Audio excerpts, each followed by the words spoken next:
Hey everyone, welcome back. In this video, we're going to show you how to access voice chat on Roblox. So first thing that you're going to do is make sure that your age is verified.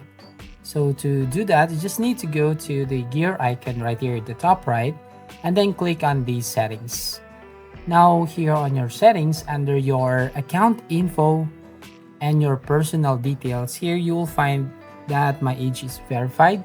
So here, make sure that you are 13 years old and above, so you can verify your age right here.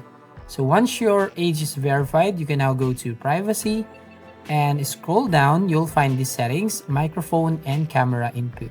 So here on use microphone to chat with voice, basically just need to enable this and also use camera to animate your avatar with your movement. So enable these two options here and you have now the access to your voice chat on your Roblox.